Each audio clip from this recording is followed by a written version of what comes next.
Aujourd'hui, j'ai l'honneur d'accueillir un invité qui a traversé des mondes que peu de gens connaissent vraiment. C'est Robert Paturel, 6 fois champion de France et champion d'Europe de boxe française avec plus de 130 combats au compteur, formateur au raid, il a travaillé aux côtés de figures mythiques comme le commissaire Broussard, celui qui a fait tomber Mesrine. Et il a entraîné et côtoyé des grands champions comme Cyril Diabaté, parlé de gestion du stress au raid, à une époque où personne n'en parlait encore, et il va nous raconter comment il a fait. Et comme si cela ne suffisait pas, on l'a retrouvé au cinéma, de La Môme à Tekken 2, de la French à Braco, jusqu'à tourner avec Danny Boone dans Red Dingue. Donc dans cet épisode, vous allez découvrir des anecdotes inédites, ce qui distingue aussi vraiment les grands champions, et comment on apprend à dompter le stress dans des situations extrêmes.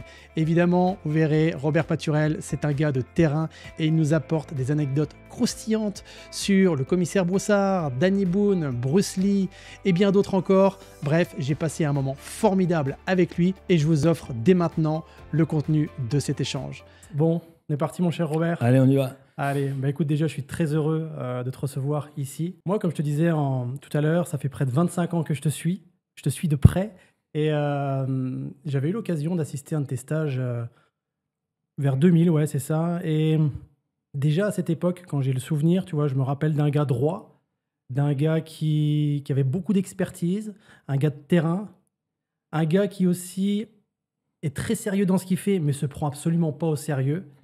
Et avec des grosses punchlines, comme par exemple celui qui est son propre maître est l'élève d'un imbécile. Vouloir impressionner, c'est qu'on est impressionnable. Oui. Toutes ces punchlines qui m'ont beaucoup parlé. Et c'est vrai que quand on parle de Robert Paturel, on pense tout de suite à quelqu'un qui a été pendant 20 ans au raid, et on va en parler pendant ce podcast, 20 ans au raid, qui a été multiple champion de France de 6 fois, si je ne me trompe pas, champion de France de boxe française, champion d'Europe de boxe française, plus de 100 combats à son actif. C'est aussi un acteur, conseiller technique et acteur. On le voit aussi dans des films comme par exemple Red Dingue avec Danny Boone. Tu es aussi l'auteur de 8 livres, tout ça, on va en parler.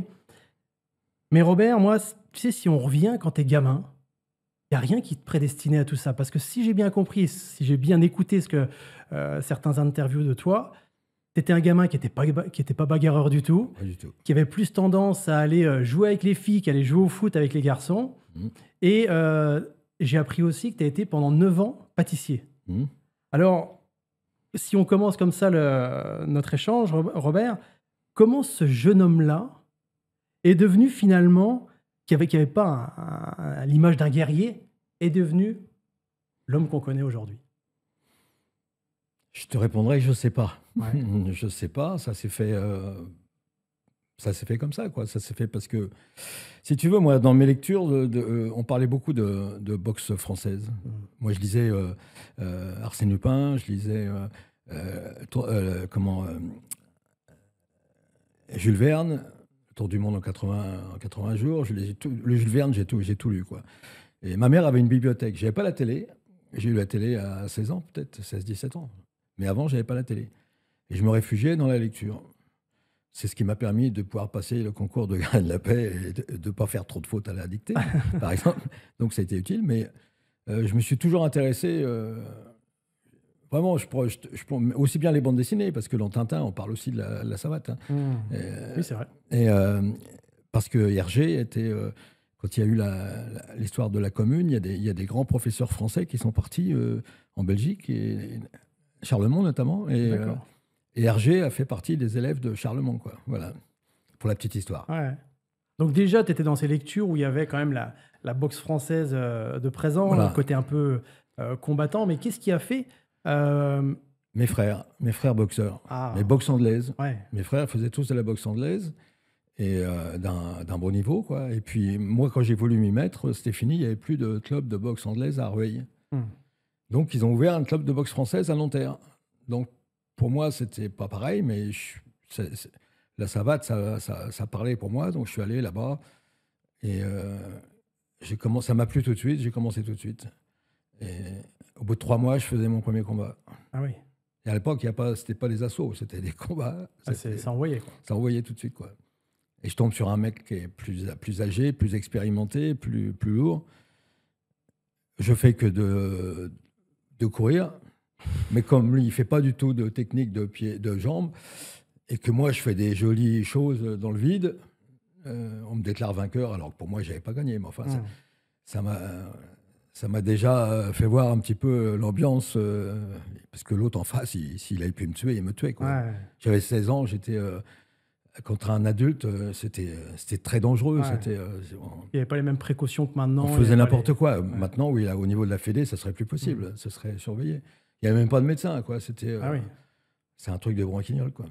Et qu'est-ce qui a fait au final que tu deviennes prof de boxe est-ce que ça a été après Le partage, toujours le plaisir de partager. C'est-à-dire que moi, je suis arrivé, j'étais pas le plus ancien, mais j'étais le plus assidu. Et mon prof de boxe, Richard Genodeau, à l'époque, il m'a dit quand on a des nouveaux qui arrivent, c'est toi qui les prendras. Moi, je continuerai avec les anciens et tu feras les premières leçons aux nouveaux, quoi. Donc, il m'a jeté un peu dans le bac pour enseigner aux autres. Et puis, ça me plaisait d'enseigner aux autres. Et puis, après, ça a perduré. J'ai toujours aimé ça, j'ai toujours aimé enseigner. C'est toujours un plaisir pour moi de partager. Que ce soit, quelle que soit la technique, que ce soit technique de police, que ce soit la boxe, c'est toujours un plaisir. Oui, c'était quand même le cœur de ta vie finalement, l'enseignement, le partage. Bien sûr. Et qu'est-ce qui, selon toi, dès le début, a fait que tu sortais du lot, au-delà de cette volonté de partager, mais qu'est-ce qui a fait que tes profs, déjà, ils t'emmènent au bout de 3 mois sur un combat, tu as dit que tu étais assidu, mais est-ce qu'il y avait d'autres qualités, peut-être mentales, d'état d'esprit que tu avais en plus que les autres? Sur le premier combat, c'est l'inconscience, c'est pas de la qualité. Mais par la suite, oui, le plaisir de combattre, le plaisir de se confronter à quelque chose. Tu sais, l'être humain, il court toujours après quelque chose. Il veut savoir s'il est courageux. C'est une des premières démarches de l'être humain. Il y en a qui s'en foutent, mais moi, dans ma démarche, c'était est-ce que je suis courageux? C'est pour ça un peu que je me suis mis en danger souvent. Que ce soit en sport ou que ce soit... J'ai travaillé en discothèque pendant 3 ans. Oui, tu étais portier. À Strasbourg-Saint-Denis, oui. Ouais. Bois-Cartier, à Strasbourg-Saint-Denis. Pour essayer de me tester, voir comment je réagirais par rapport à des confrontations que j'ai pas eu vraiment à l'école, parce qu'à l'école, je fuyais la bagarre. Là, quand tu dis l'école, c'était vers quel âge à peu près? J'ai pas été loin. J'étais jusqu'au certificat d'études, moi, 14 ans, quoi. Après, je suis parti tout de suite en pâtisserie. Ouais. Donc, dès qu'il y avait des échauffourées, j'essayais de... Ouais, t'étais pas une tête brûlée à aller justement au combat. J'étais le diplomate à outrance, quoi.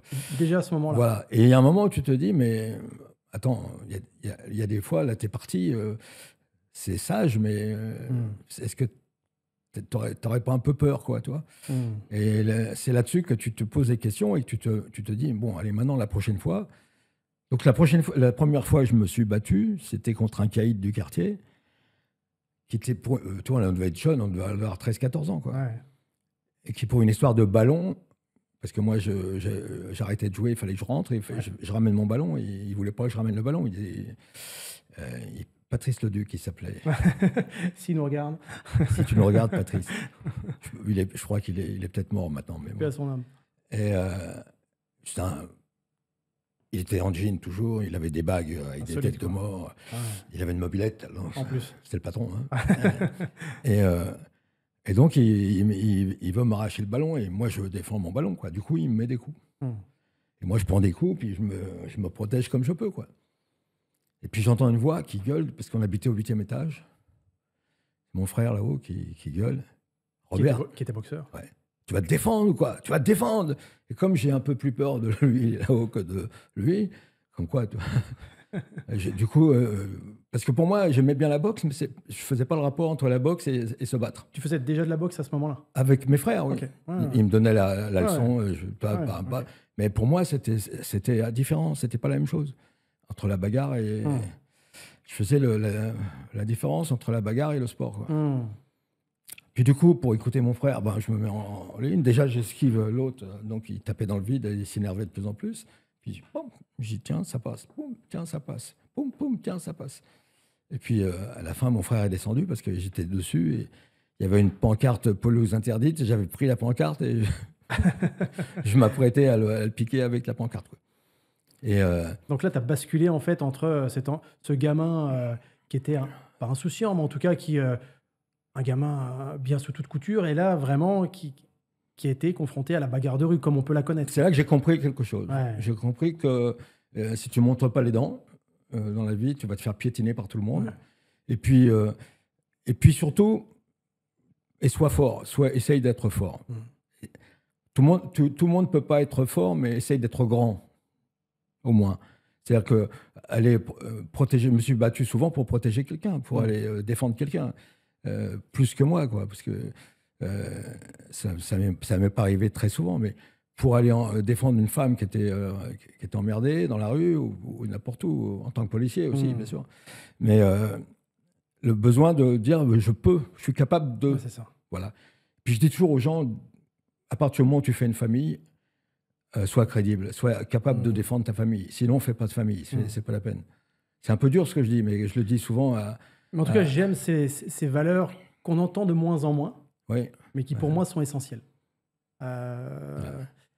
Et si on revient justement sur quand tu étais prof de boxe, à ce moment-là, ils savaient que tu étais déjà dans la police? Tu étais déjà au raid ou pas? Ah oui, non, dès que j'étais policier, tout le monde l'a su. Okay. Et pourtant, j'étais à Nanterre. Donc dans les quartiers un peu... Les quartiers chauds. Quartiers chauds, ouais. Dans la moitié de ma salle, c'était maghrébin. Ouais. Enfin, ouais. Et puis l'autre moitié, c'était civil, mais il y avait beaucoup de flics aussi, puis j'étais à côté de la préfecture. Ouais. Donc il y a beaucoup de flics. D'ailleurs, c'est un flic qui m'a dit rentre chez nous. C'est un motard qui s'appelait Jackie Montois. Je te remercierai jamais assez, qui m'a dit viens chez nous, putain, on a besoin de mecs comme toi, des sportifs et tout. Tu rentres, tu seras formateur et tout ça, quoi. Et ça m'a toujours un peu poursuivi. Mais quand je suis rentré à la police, en fait, il n'y avait pas de boxe française à la SPP. Donc j'ai quand même fait 3 ans d'arrondissement. Mais je reviens sur le fait que quand tu étais flic, dans les quartiers chauds, tu n'as jamais eu de soucis? Jamais. Jamais. Et tu rentrais chez toi non seulement je rentrais chez moi, mais je rentrais chez eux. Parce qu'il y avait les quartiers, la cité André Doucet à Nanterre. Quand ils ont viré les bidonvilles, ils ont fait des baraquements un peu comme dans les camps de concentration, tu sais. C'était pas terrible, c'était quand même mieux que les bidonvilles. Et les gens qui habitaient là-dedans, moi, il y avait des gars qui étaient chez moi à la boxe. Et moi, j'étais invité aux fêtes qu'ils faisaient. Ils m'appelaient Colombo parce que j'avais une 403. Excellent. Et il me disait, oui, mais toi, t'es pas pareil. Toi, t'es flic, mais t'es pas pareil. Qu'est-ce qui fait, ça m'intéresse ce que tu dis. Qu'est-ce qui fait que selon toi, pour eux, t'étais pas pareil? Parce que toi, tu prônes la tolérance, et justement, on le sait, dans les quartiers comme ça, difficiles, tu as différents types de populations, tu as des gens qui sont plus ou moins aisés, tu as différentes nationalités. Qu'est-ce qui fait que toi, en tant que flic, tu as été accepté justement par tous ces jeunes-là Parce que les ténors qui étaient dans ma salle, les ténors, je dis parce que j'avais trois chefs de bande, je dirais, dans ma salle, qui se sont retrouvés dans la même salle de boxe, qui se sont expliqués sainement, mais qui après ont sympathisé. Voilà. Et tous, dans leur quartier, quand j'étais invité, j'étais l'ami de Couder, l'ami de un tel, l'ami de un tel. J'étais respecté. J'étais respecté. Ouais. Et ça dure encore, parce que je suis retourné dans les quartiers 30 ans après, où je me suis perdu parce que je ne reconnaissais plus. Et quand après, j'ai appelé un de mes potes qui est venu avec moi, il m'a dit « Ouais, bah tiens, viens, je vais te présenter. Tu te rappelles de lui, c'est un tel. » J'ai des mômes que j'ai connus. Je faisais du social aussi. Ouais. C'est-à-dire que déjà, les tarifs, c'était des pâquerettes. Hein. D'ailleurs, le gymnase s'appelait Les Pâquerettes. Hein. Et le quartier des Pâquerettes. Et je sais pas, je ne pourrais pas te dire combien en euros, combien ça faisait, mais c'était ridicule. Je gagnais absolument rien. Et puis, quand il y en avait un, il y en avait deux, puis il y avait le troisième qui regardait. Je disais à la maman, amenez le troisième. Voilà.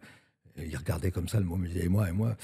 Donc j'ai des mômes, et ces mômes-là que j'ai connus quand ils avaient 12-13 ans, quand je vais à Nanterre, c'est bien rare que je ne croise pas l'un d'eux, qui me tombe dans les bras et qui me dit Bébert, et puis voilà quoi. Ah, c'est que tu les as marqués Oui, par ce que tu leur as transmis. Et au-delà du statut que tu avais de policier, ils se sont peut-être sentis aussi reconnus et puis estimés. oui. Et, Quand ils ont commencé à dire, à envoyer des flics dans les banlieues pour faire travailler, donner une autre image, j'ai dit, mais moi, ça fait 20 ans que je fais ça. C'est déjà fait de mon côté, quoi.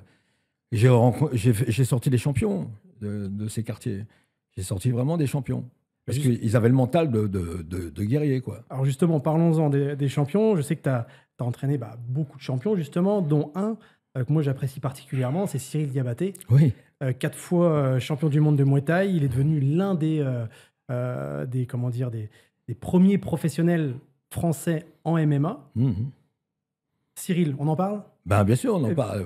Parce que, et d'ailleurs, à chaque fois, enfin, les interviews, quand on lui pose la question, comment tu as débuté, etc., tous les interviews que j'ai entendues, il parle de toi. Oui, je sais. Donc, déjà, ça montre aussi le personnage, selon moi, parce que tu en as beaucoup, et dans le milieu de la boxe, peut-être que tu vas me contredire ou pas, j'en sais rien, mais il y a beaucoup de coachs qui succèdent, et les boxeurs oublient très souvent juste le coach qu'ils ont eu 2 ans en arrière. C'est vrai. Et alors que lui, à chaque fois, moi j'ai commencé la boxe, il y avait Robert Paturel, un ancien du RAID, à chaque fois il parle de toi.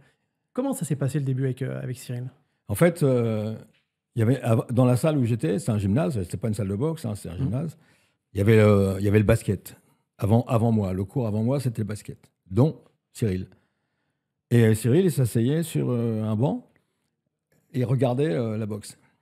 Et quand je voyais que ça lui plaisait, donc à un moment, je vais le voir, je lui dis tu peux t'inscrire si tu veux. Il me dit non, parce que ma mère ne peut pas payer pour le basket et pour la boxe. Et en fait, j'ai appris bien plus tard que ce n'était pas sa mère, puisque sa mère était décédée. Son père l'avait abandonné. La mère est décédée. Il habitait chez sa tante et chez sa grand-mère. Mais ça, je l'ai appris plus tard. Voilà. Et puis, et je lui ai dit, mais viens, on verra plus tard pour... voilà, comme je faisais toujours avec tout le monde, quelle que soit l'identité de la personne. Et puis j'ai vu tout de suite qu'il y avait des qualités, quoi. Et qu'est-ce que tu as vu justement? Ça qui m'intéresse. Qu'est-ce que tu as vu chez lui de différent par rapport aux autres? Déjà l'envie, et puis la taille, et puis la fausse garde. Et pourtant, Mickey dans Rocky dit il n'y a pas de fausse patte, Rocky. Ouais.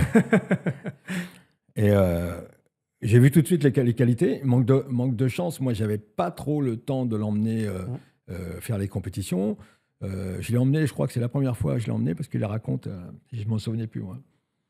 J'ai essayé de lui parler dans la voiture, de le rassurer et tout ça. Et puis, je voyais qu'il était un peu tendu quand même. Mais il a gazé tout de suite, quoi. Il a tout de suite, que ce soit en boxe française, que ce soit en taille, en kick. Et en termes d'état d'esprit, il était comment? Taquin.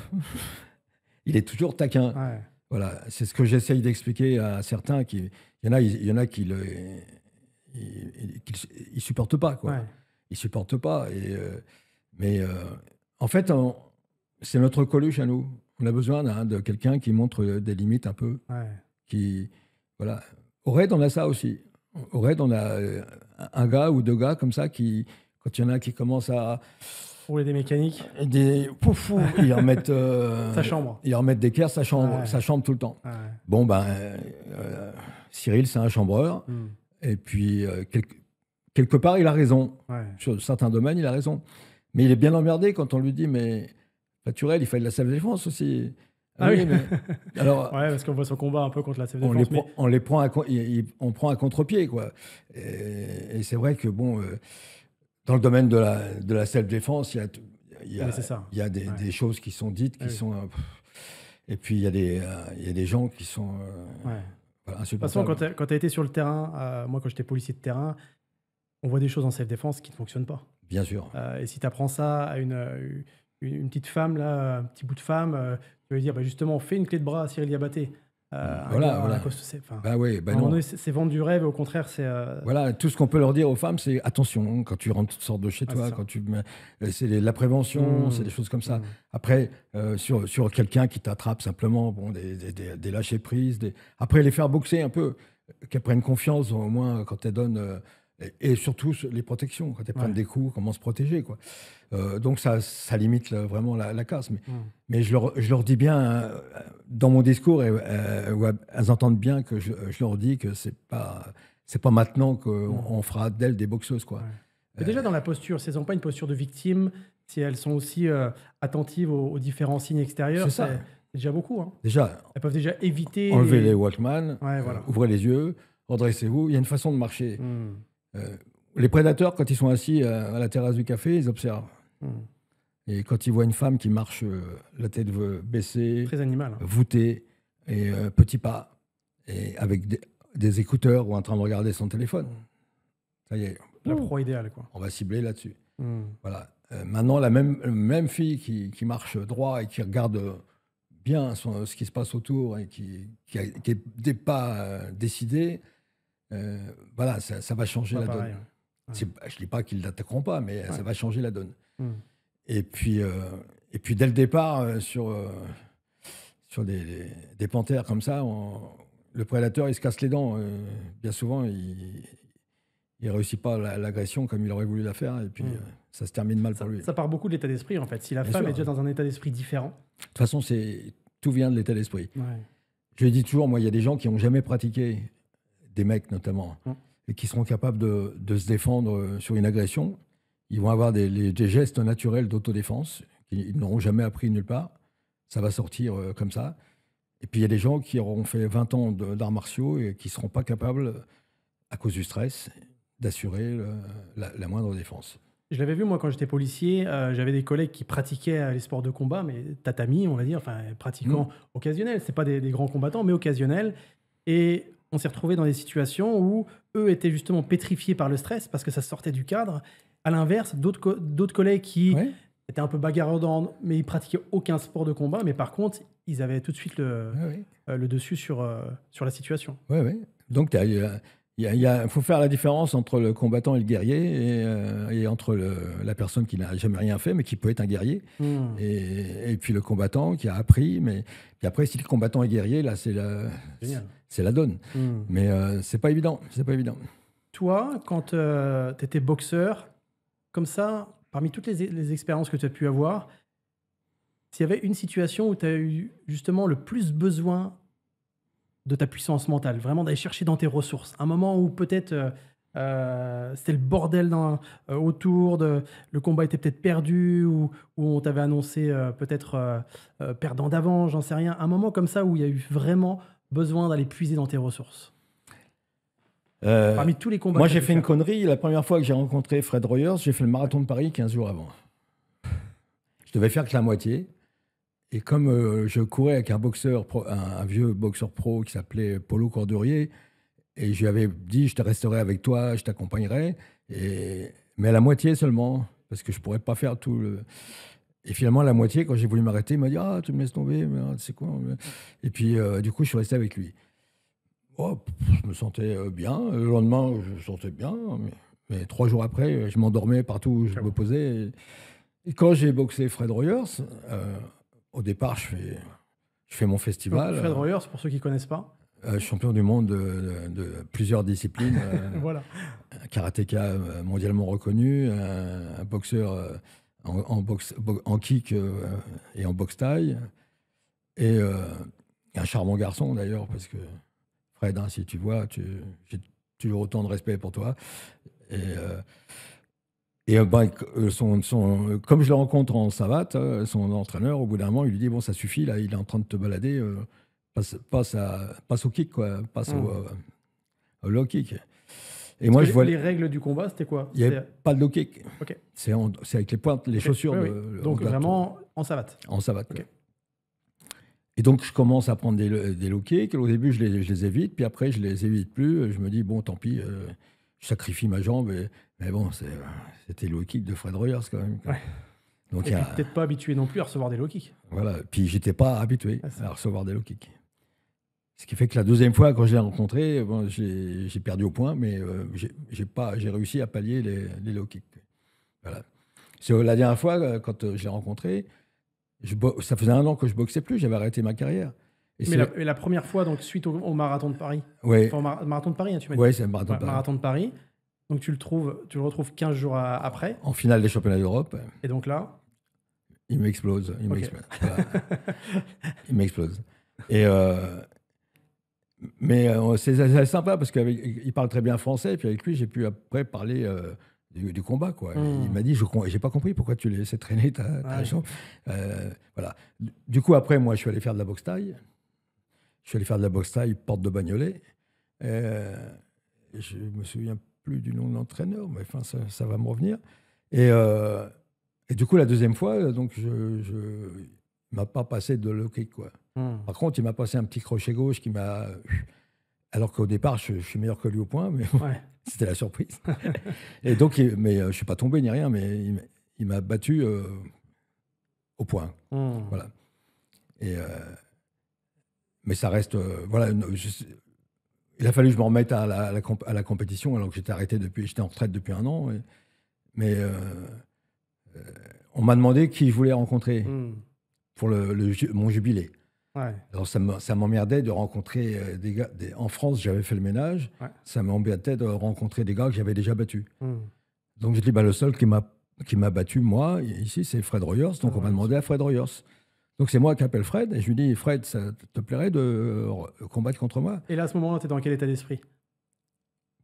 Moi, vraiment, je me dis, t'as envie d'y aller? oui, j'ai envie d'y aller. T'as envie d'en découdre, quoi. Et j'ai envie, parce que je voulais effacer cette défaite, quoi, qui était pour moi une connerie. Parce que j'ai mauvaise gestion. Mauvaise gestion. Ouais. Et puis, j'appelle Fred, je dis, voilà, et contre moi. Ah, bah écoute, si tu veux, tout ça, bah, je dis, la revue Karaté va t'appeler, elle va te proposer la démarche, et puis on se retrouve. Et pour la petite histoire, on va faire des photos avec la revue Karaté 1 mois avant. Et on se retrouve après, on se fait des photos où il faut que j'ai l'air méchant et tout, mais on n'avait pas envie de. C'est pas moi, quoi. Ouais, c'est pas moi. ça te ressemble pas. Et du coup, on va dans un petit café, un petit bistrot du quartier, là-bas. Et il me dit, je voudrais manger quelque chose de typiquement parisien. Alors je dis qu'à cela ne tienne, je lui commande une andouillette moutarde. C'est spécial quand même. Hein. Quand on y a amené l'assiette, il a fait ça. Ah bah oui. Bon, je lui ai demandé un steak après. Mais j'ai mangé l'andouillette. Et finalement, il y a eu une sorte de relation d'amitié avec... bien sûr, mais moi, avec tous mes combattants, tous les gars que j'ai combattus, comme quoi le combat, c'est de la communication. Il y a des cons. Des fois, il y a des cons, tu n'as pas envie de les revoir. Ouais. Mais en grande majorité, les gens que j'ai boxés sont devenus des amis que j'ai revus. Et avec Fred, on se prend des nouvelles régulièrement, quoi. Donc, voilà, c'est un mec adorable, c'est un mec à tout. Il ne faut pas qu'il chante. Ah oui, il chante pas bien. Il chante pas bien. Il joue du piano, mais il ne faut pas qu'il chante. Ok, bon, bah s'il nous regarde. Hein. Donc là, on a parlé vraiment de Robert et la boxe. Évidemment, il y a Robert et le raid. Toi, tu arrives au raid en 88. Ouais. Il a été créé en 85. À cette époque-là, il y a le commissaire Broussard, qui est bien connu avec notamment l'affaire Mesrine. Est-ce qu'il était encore au raid quand tu es arrivé ou pas du tout? Il était au-dessus du raid, toujours. C'est lui qui chapeaute. Ouais, chapeautait. Okay. En fait, moi, quand il y a eu les tests en 85, moi, je fais partie de la brigade anti-commando avec Broussard. Okay. Au départ, les gars de la BRI, ils viennent me chercher à l'ENPP, à l'école de police, pour les entraîner en boxe. Et donc, je mords tout de suite à l'hameçon et je leur donne des cours de boxe. Et après, j'incorpore la brigade anti-commando, tout en gardant mon statut d'athlète de haut niveau. Donc, voilà. Et tous les lundis matins, j'allais les entraîner au CP5. Voilà.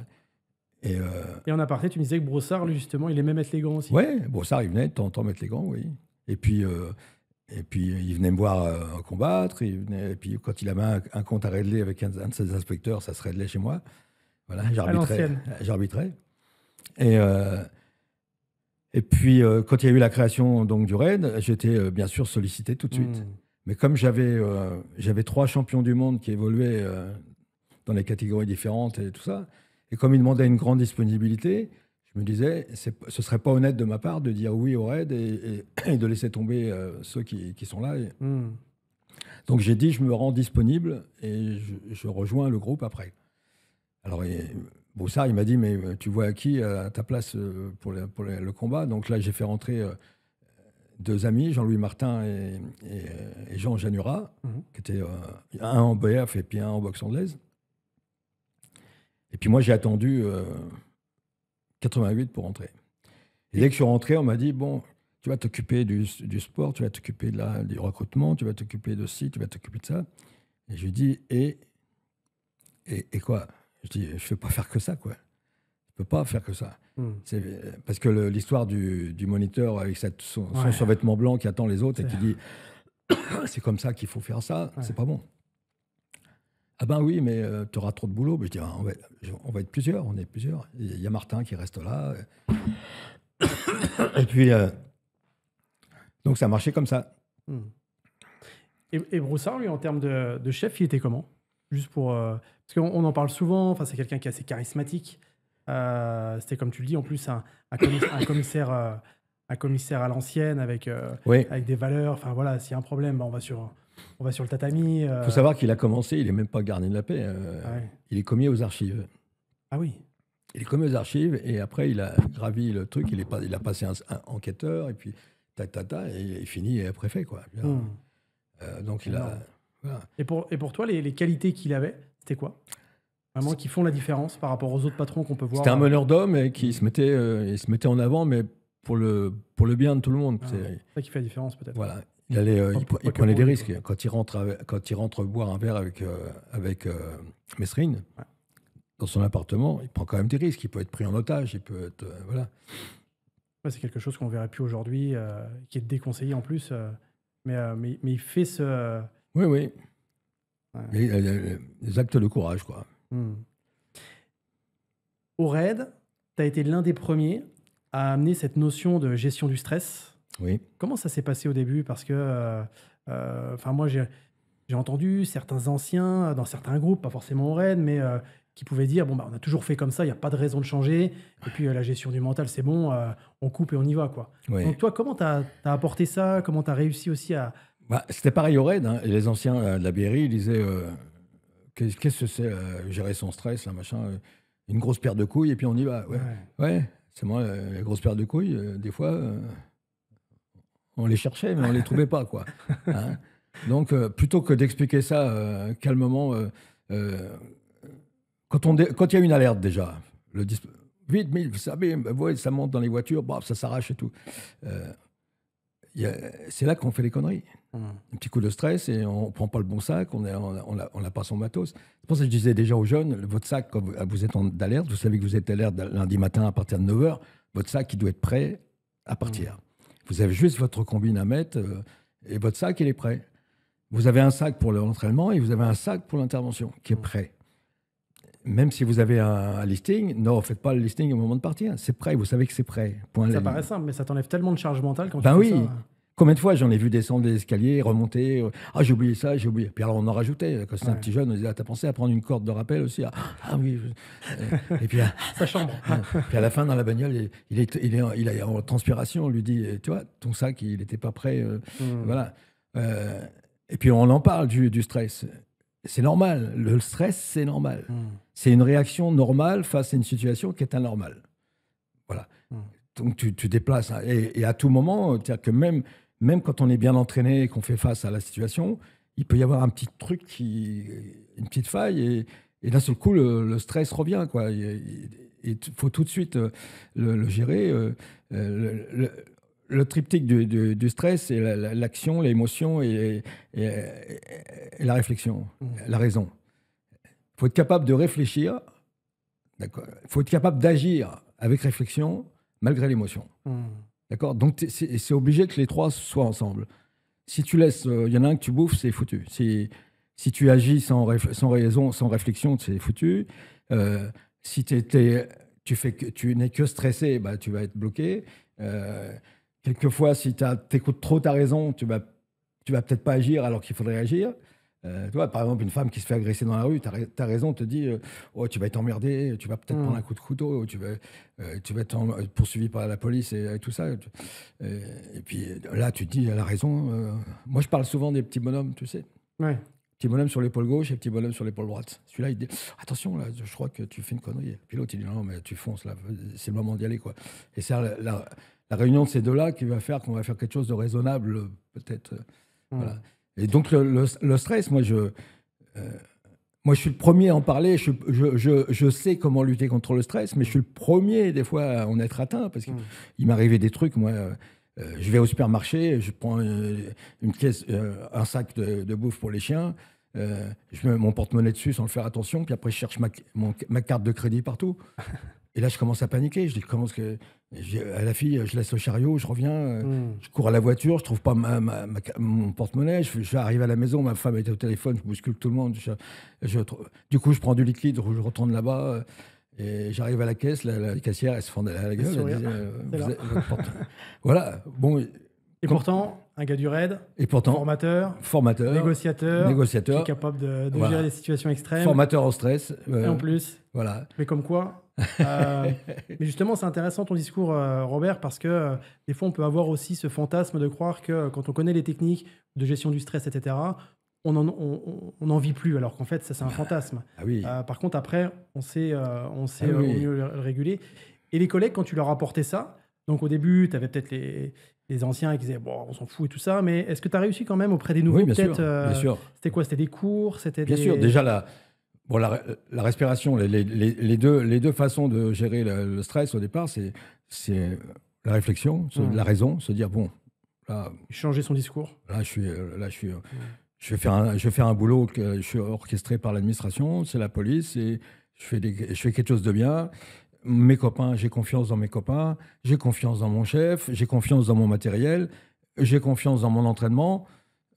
Voilà, et j'ai tout fait pour être là, donc maintenant je suis là. Voilà. Moi, j'ai toujours fait le parallèle entre la montée sur le ring et puis l'affranchissement d'une porte. Ouais.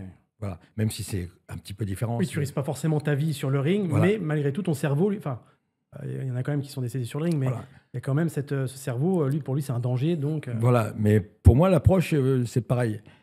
Tu as ces idées noires qui arrivent, là, que tu balayes d'un revers de main et tu te dis, non, attends. Là, donc, quand tu vas rentrer, tu dois faire ci, ça, tu dois rentrer là. Tu fais attention, ton deuxième chargeur, il est là. Donc là, concrètement, Robert, quand tu me dis ça, c'est de la préparation mentale. C'est ça, c'est de la préparation mentale, oui. Ouais. Et c'est ce que j'ai expliqué aux jeunes quand ils venaient d'arriver. Je leur disais, bon, essayez de déjà préparer votre matériel qui soit bien prêt, votre arme doit être en état. Et puis après, vous avez voulu être là. Vous avez voulu être là. Donc dites-vous ça tout le temps. Dites-vous, je suis là pour concrétiser la formation que j'ai eue, les tests que j'ai passés. J'ai voulu absolument passer les tests. J'ai voulu être là. J'ai voulu avoir ma place. Malgré tout, sur 2-3 coups durs, il y a des gens qui partent. On a des démissions à chaque fois. Après le Bataclan, tout ça, il y a eu quand même des... Il y a eu des démissions parce que Et qu'est-ce qui fait ça, selon toi? Qu'est-ce qui fait que, justement, est-ce que c'est une prise de conscience de se dire, bon, ça arrive vraiment? Parce qu'on parle toujours, quand on est policier, on est préparé. Moi, j'étais prêt au fait que... Et on voit des copains aussi qui décèdent, ça arrive. Mais est-ce que, selon toi, plutôt, qu'est-ce qui fait que ces gens-là disent non, c'en est trop, ou peut-être... Quelque part, ça vient d'eux, et quelque part, ça vient de... Quand ils rentrent chez eux le soir, la femme, elle dit stop, on arrête là. Ouais. Voilà. Mais souvent, ça vient d'eux, quand il y a eu des morts, notamment. Quand il y a eu des morts, quelquefois, le gars n'était même pas sur l'intervention, mais le mec qui est mort, il était au bureau en face, quoi. Et quelque part, ça l'a... Ouais. Quand les gens rentrent chez nous, ils ne pensent pas qu'ils peuvent mourir. Ils se disent oui, si. En fait, ils le savent, mais ils n'en ont pas conscience. Ils n'ont pas vraiment la conscience. Et quand il faut enjamber le collègue qui vient de se faire allumer, c'est différent déjà. Et tous ceux qui ont assisté notamment au flingage à Roubaix ou à Rissorangis, ils se disent après, ils se posent des questions, quoi. Voilà. C'est légitime aussi. Hein. Bien sûr, c'est légitime de se poser des questions. Mais l'important, c'est qu'ils ne se posent pas la question au moment d'intervenir. Oui, c'est ça. Voilà. Ça doit se régler avant. Ça doit être réglé avant, parce qu'il y a des failles, quelquefois, au moment de... Il y a des gens qui ne sont pas rentrés alors qu'ils auraient dû rentrer, par exemple. Ouais. Et est-ce que, selon toi, dans les groupes comme ça, je parle hors intervention, mais est-ce qu'ils font assez preuve de vulnérabilité? Est-ce qu'ils font assez preuve d'humilité? Est-ce que pour toi, déjà, c'est des qualités qui sont importantes aussi? Oui. Parce que, Alors, nous, déjà, on éliminait ce qu'on appelait les mâcheurs de chewing-gum. c'est-à-dire? Ouais, les gars qui avaient tout vu, qui Ouais. avaient tout fait, déjà, bon, ça se ressent, ça se Ouais. ressent. Mais ils arrivent à passer à travers les mailles du filet quand même. Parce que c'est des gens qui sont enjoués, qui sont. C'est des séducteurs aussi, quoi. Mmh. Et ils arrivent à passer quelquefois dans les mailles du filet. Mais par contre, vraiment sur les vrais coups durs, ça se relâche un peu, quoi. Mmh. Ouais. C'était quoi, Mais- toi, les principales qualités que tu recherchais chez les candidats au RAID? Parce que tu as été quand même. Alors, déjà, ça, c'est ma première question. Et la deuxième, au fil du temps, parce que tu es quand même resté 20 ans au RAID, tu faisais tout le temps les sélections. Peut-être que les critères aussi ont changé. Mais c'était quoi les qualités principales? Les qualités mentales, je parle, hein, vraiment pour. Générosité, courage. Ah. Ça va ensemble. Ça va ensemble. C'est être capable de. On voit ça notamment quand on fait passer les tests. Moi, je faisais exprès de mettre un spécialiste contre un non spécialiste. Tu parles de l'épreuve du combat? L'épreuve du combat. Pour voir le comportement des deux. Déjà, le non spécialiste, quand il voit qu'il va rencontrer un mec, un vrai combattant, quoi, il balise un peu, quoi. Et déjà, quand le candidat met le casque et qu'en face, il met pas le casque. Ah, mais ça, c'est quand c'est un gars du raid le gars du raid, Oui, il c'est met ça. pas le casque. Ah oui, là, tu parlais de deux Quand candidats ils passent les deux ensemble. candidats Ok. ensemble, on Ouais. regarde déjà comment ça se passe maintenant, les deux candidats ensemble. L'autre, le spécialiste, bim, bim, bim, bom, il descend l'autre. Je dis déjà, toi, générosité, Ouais. 0. Et après, il passe avec quelqu'un de chez nous. Et là, Ah bah, en l'occurrence, on va lui mettre la fessée parce que, ouais. vu son comportement, Ouais. et là, il court. Hmm. Courage, 0. D'accord? Voilà. Ouais. Le petit gars, là, qui vient de se prendre une rouste, quand il passe avec le gars de chez nous, on le briefe, on lui dit, tu lui fais la misère, mais tu le laisses debout. Hmm. Et on voit que le petit gars, il essaye de s'organiser, il essaye de faire face, il essaye. Voilà. Et à la fin, je lui dis, pourquoi tu fais pas de sport de combat? Il me dit, moi, monsieur, je suis premier cordé à Chamonix. Et c'est vrai. Donc le courage, il l'a, et la générosité aussi. Hmm. Donc celui-là nous intéresse. Donc pour les gens qui, de l'extérieur, ils comprennent pas. Ils disent, je comprends pas, là, celui-là, il a foutu l'autre. Parce que nous, Ouais, pourtant, il a un CV. L'autre, il est boxeur, Ouais. peut-être champion de quelque chose. Mais au final, qualité mentale. Qualité mentale, 0. Ouais. C'est pas parce que tu es champion que tu as forcément des qualités mentales. Hmm. Et comment comment t'apprenais à gérer l'imprévu? Parce que quand tu es dans le monde de l'intervention, c'est comme ça. Oui, bien sûr. Ça arrive quasiment jamais comme c'est prévu. Alors, comment on fait pour apprendre à En gérer fait, l'imprévu? sur des exercices, où bien souvent, c'était plein d'imprévus, quoi. Hmm. Et on essayait de créer justement jusqu'à ce que tu sois sorti, et tout peut arriver, quoi. Ouais. Une porte qui s'ouvre dans ton dos, des trucs qui sont pas prévus, quoi. Donc, En fait, tu prépares le mental à ce que, dans tous les cas, il y aura de l'imprévu. C'est une donnée qui est voilà. dans le plan, quoi. Oui, tout à fait. Hmm. La place de l'humour. Important. Très important. Dans un groupe comme ça, parce que c'est quand même, il y a de la tension. Très important. C'est, Même c'est, en intervention. Parce que moi, quand je me rappelle de Robert Paturel, je me rappelle d'un gars qui faisait le gorille, qui faisait le con. Enfin, même là, en off, on racontait des conneries. Enfin, voilà, c'est Obligé. Mais ben oui. Obligé. Ce serait insupportable, ce métier, si on dérivait pas un peu dans la connerie. Voilà. L'important, c'est de faire le boulot sérieusement. Après, même sur les interventions, quand on sait que l'intervention, on tombe sur au départ, on part sur un mec armé, retranché chez lui, et puis on tombe sur un baltringue donc ça part un peu. On sait très bien qu'il faut faire attention jusqu'au bout, mais il y a des conneries qui fusent, quoi. Donc, t'entends des trucs des tontons flingueurs. Puis le collègue qui fait une connerie, là, on le loupe pas après. Ah oui, oui. Je me rappelle d'une histoire. C'était sur le même mec, hein, c'était à Chartres. Et il fallait pas. Il habitait sur l'appartement, et puis il y avait une fenêtre qui donnait sur la rue, donc il fallait qu'on passe par l'arrière. Et pour accéder au jardin à l'arrière, il fallait qu'on monte sur un muret comme ça, qui était large comme ça, et pour descendre de l'autre côté chez lui et le prendre en revers, quoi. Alors là-dessus, de nuit, déjà il y avait il y avait un fil qui déployait un jardin et un fil de fer. Tout le monde passait en se cassant la gueule avec le truc. Les autres, ils repassaient, pour ils se cassaient la gueule, l'autre, ils revenaient. Un sketch. Alors déjà, ça commence à partir en rigolade, quoi. Puis après, on monte sur le mur et il y en a un, il tombe, il tombe sur un buisson de ronces et d'orties, quoi. Un truc aussi haut que le mur, quoi. Et quand il perd l'équilibre, personne ne le rattrape, quoi. On le laisse tomber. Il tombe sur le dos. Donc il a fallu qu'il attende au moins 2 heures qu'on ait fini l'intervention pour aller le rechercher. D'accord.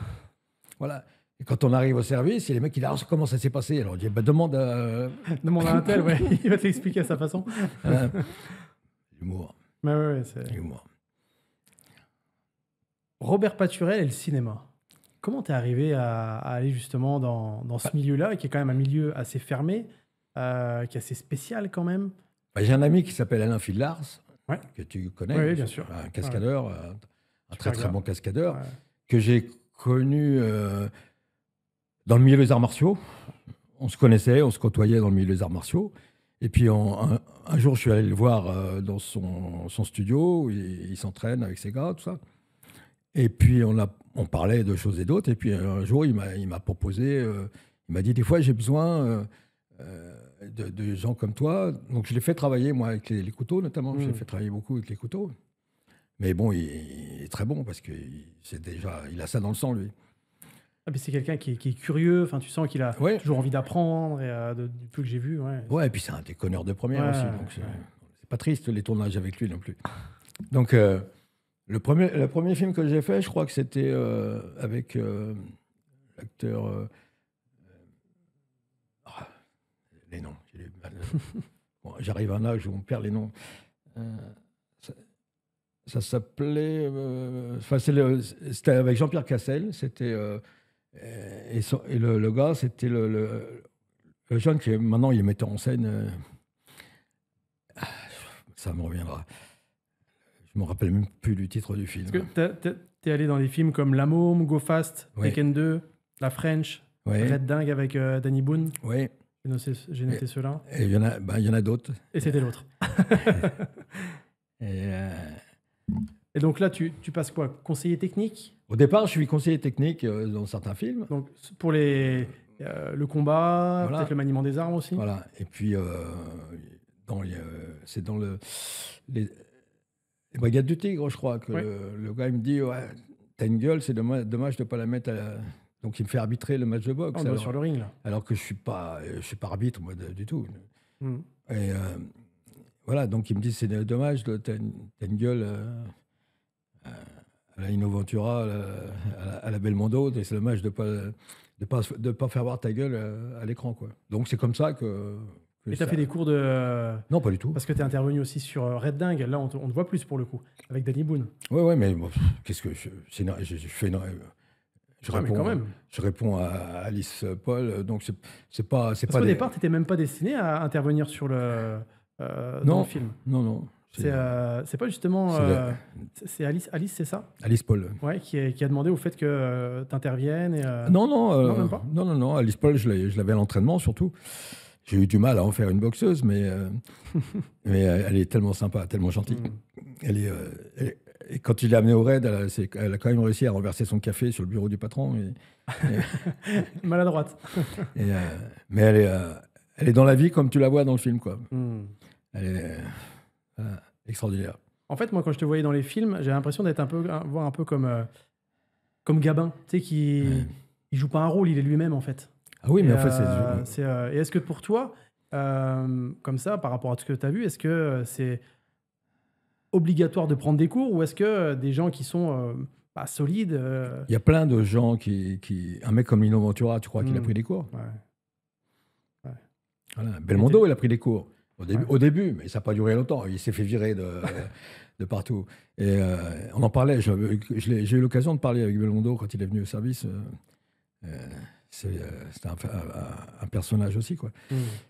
Mais voilà, Ventura, il a été repéré par Gabin. Il a dit, je veux, dans le prochain, là, je veux celui-là. Là. C'est lui qui l'a introduit dans le truc. Quoi.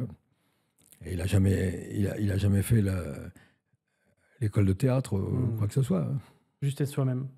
Ouais. Par contre, c'est sûr que des gars comme ça, on les verra peut-être pas dans des rôles. Ah, t'auras du mal à en faire une danseuse, mais, c'est ça. mais un mec comme Gabin, tu le mets président de la République, tu le mets président du Sénat, tu le mets gangster, tu le mets voleur, tu le mets clochard, tu le mets curé, tu le mets partout où tu le mets, il y aura toujours le même caractère qui ressortira. Ouais, c'est ça.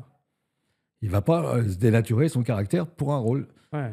C'est le rôle qui va entrer dans le personnage, et dans le costume, et tu ne pourras pas le changer. Voilà. Sur tout ton parcours, Robert,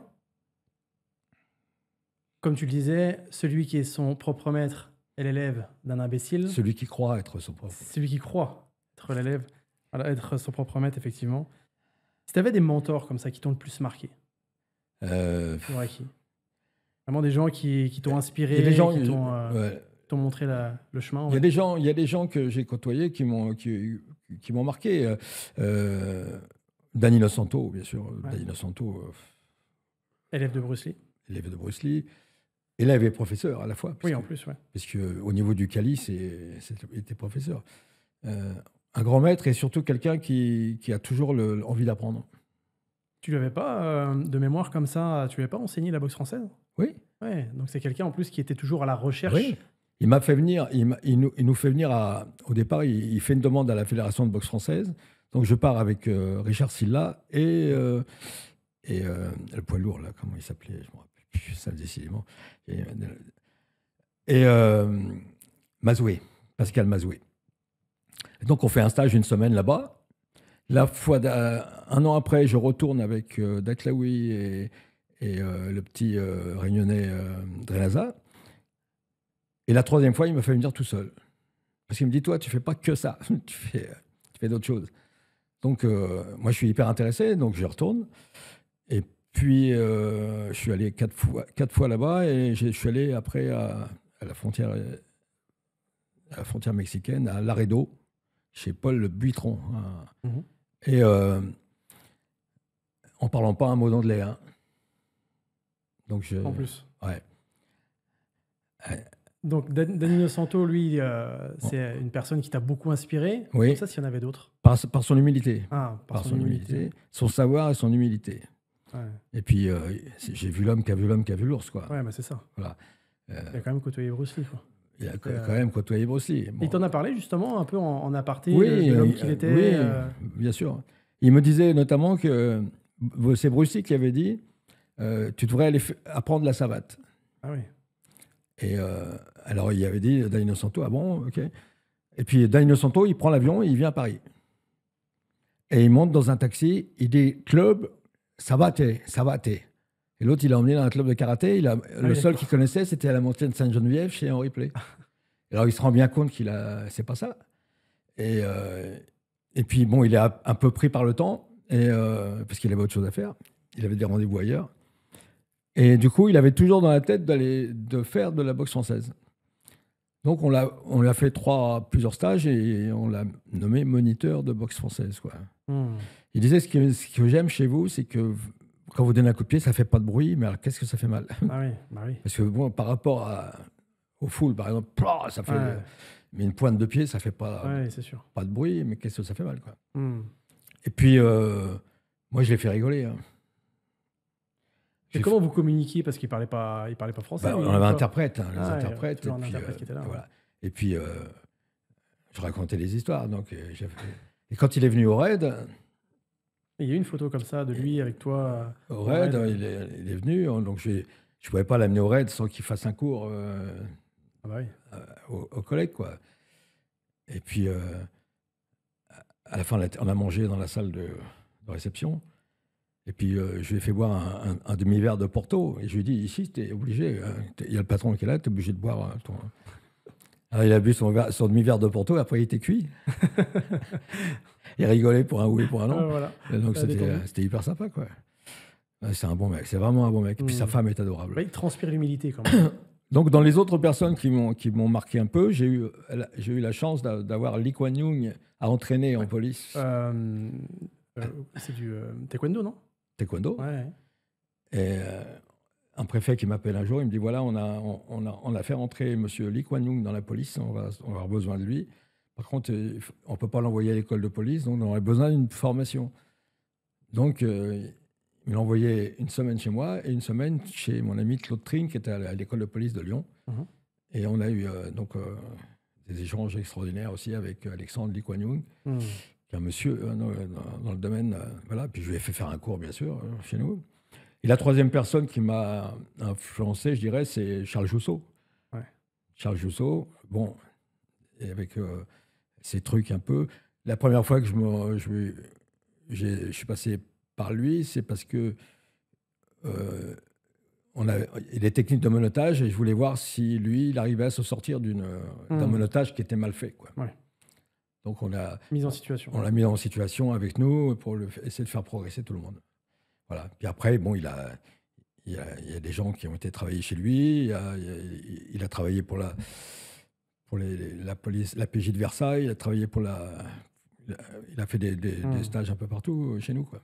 Voilà. Et là, on est beaucoup dans des mentors par rapport au combat. Mais s'il y avait une personne comme ça, par son parcours de vie, par ce qu'il a traversé, par la personne peut-être connue qu'il est ou qu'elle est, et malgré tout qui garde beaucoup d'humilité. Enfin, quelqu'un qui, comme ça, parce que tu as rencontré quand même pas mal de monde.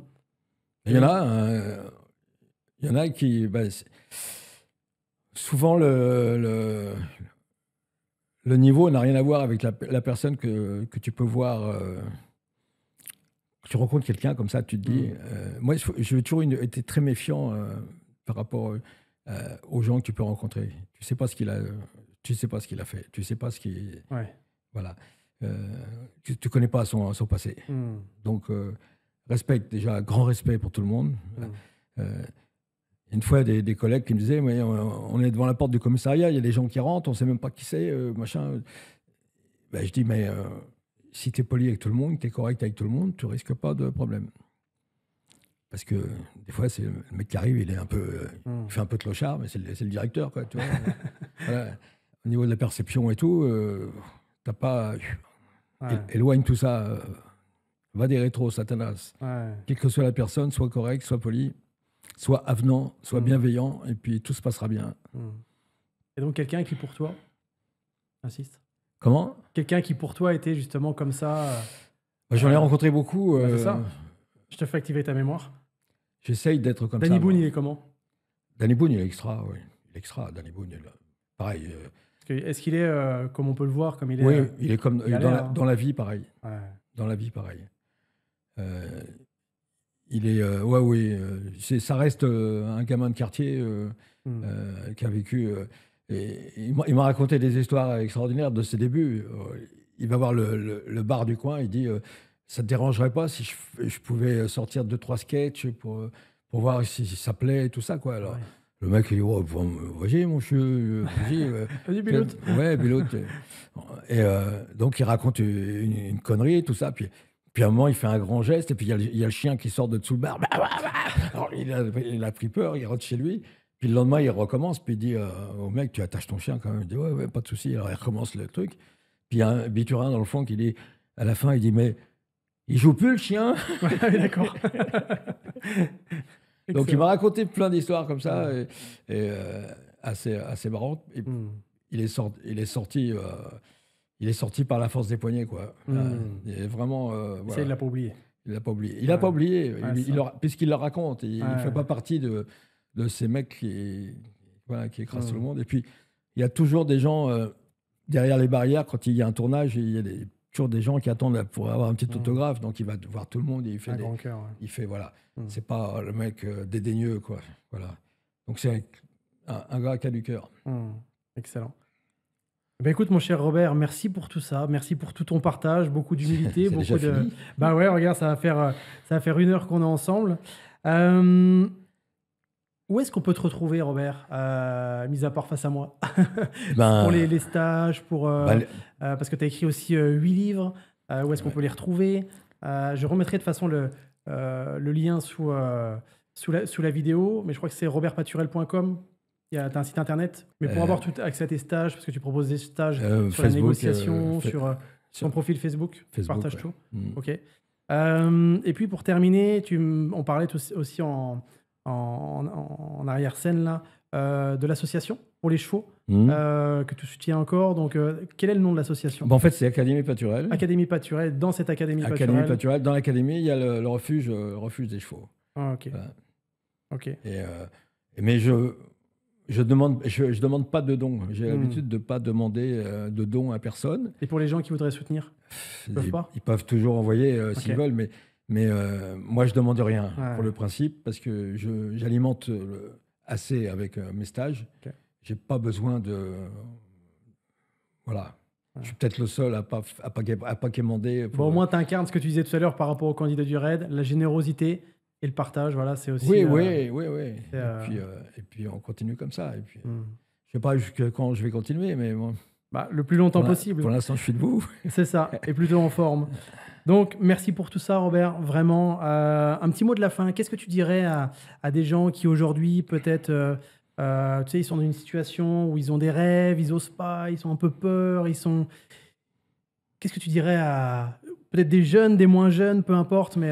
Si j'étais de façon triviale, je dirais sors-toi les doigts. Ouais. Et autrement, je dirais lève-toi et va, quoi. Essaye. Essaye. Tu pourras pas, même si tu te plantes, tu pourras pas te reprocher si tu as essayé. Voilà. Si tu es resté à couvert sans essayer, tu te diras toujours, si j'avais su, j'aurais pu. Fais d'abord, et puis le résultat après, quoi. Voilà. Et il n'y a rien qui est impossible. Hein, au vu de ton parcours, effectivement. Oui, la preuve est... Parce que la force du mental, comme tu disais, peut-être aussi. Parce que moi, je suis un bosseur. Quand j'ai commencé la boxe, il y avait un gars qui s'appelait Marteau, il avait un nom prédestiné, qui était tout de suite meilleur que moi. Et puis, à chaque fois que je mettais les gants, je laissais des plumes dans la bataille. Mais par contre, il venait pas souvent. Mais à chaque fois qu'il venait, il gagnait. Et puis, moi, comme je venais tout le temps, il y a un moment, ça s'est stabilisé, et puis à un moment, je suis passé dessus. Et là, je me suis dit, la force du travail. Le travail avant tout. Voilà. Il n'y a pas de secret. Hein. Ouais, c'est ça. Il n'y a pas de secret. Au départ, j'avais rien pour moi. Je faisais 1m60 et je faisais presque 10 kilos de plus. Donc, voilà. Après, il faut se mettre au boulot, quoi. Rien d'impossible à celui qui s'en donne les moyens. Ouais, exactement. Il faut s'en donner les moyens. Excellent. Ouais. Merci beaucoup, Robert, pour merci à toi, notre échange. Vraiment, et puis de t'être déplacé comme ça, c'est vraiment un honneur pour moi. Alors, si vous aussi, vous avez apprécié l'échange que j'ai eu avec Robert Paturel, n'hésitez pas à le partager. N'hésitez pas aussi à liker, à vous abonner. Et puis, je vous donne rendez-vous pour un autre interview inspirant. Et d'ici là, évidemment, prenez bien soin de vous, prenez soin de vos proches et aussi de vos ambitions. Bye tout le monde. Salut à tous.